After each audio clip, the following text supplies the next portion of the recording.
ঢাকা চট্টগ্রাম মহাসড়কের কুমিল্লার বুড়িংচংয়ে ঘটে গেল এক ভয়াবহ সড়ক দুর্ঘটনা। স্টারলাইন পরিবহনের একটি দ্রুতগামী বাসের ধাক্কায় মুহূর্তেই পিষ্ট হয়ে দুমড়ে মুচড়ে গেছে একটি প্রাইভেট কার। ২৬ মার্চ বৃহস্পতিবার সন্ধ্যায় উপজেলার কালাকচোয়া এলাকায় ঘটে যাওয়া এই মর্মান্তিক ঘটনায় চালকসহ অন্তত ৫ জন প্রাণ হারিয়েছেন।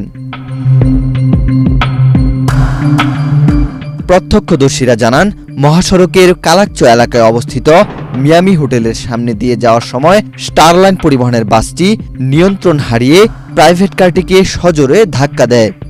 এক্সট্রিম মশার কয়েল প্ল্যান্ট ফাইবার দিয়ে তৈরি, তাই সহজে ভাঙে না, সুগন্ধিযুক্ত ও নিরবিচ্ছিন্নভাবে জ্বলে। ডেঙ্গু, চিকুনগুনিয়া বাহি সহ যে কোনো মশার বিরুদ্ধে দেয় এক্সট্রিম সুরক্ষা।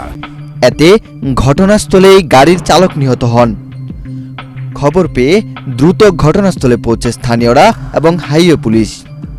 গাড়ির ভেতরে আটকে পড়া শিশুসহ ৪ আরোহীকে মুমূর্ষু অবস্থায় উদ্ধার করে দ্রুত হাসপাতালে পাঠানো হয়। আহতদের দ্রুত ক্যান্টনমেন্ট জেনারেল হাসপাতাল ও কুমিল্লা মেডিকেল কলেজ হাসপাতালে নেওয়া হলে সেখানে চিকিৎসাধীন অবস্থায় আরও ৪ জনের মৃত্যু হয়।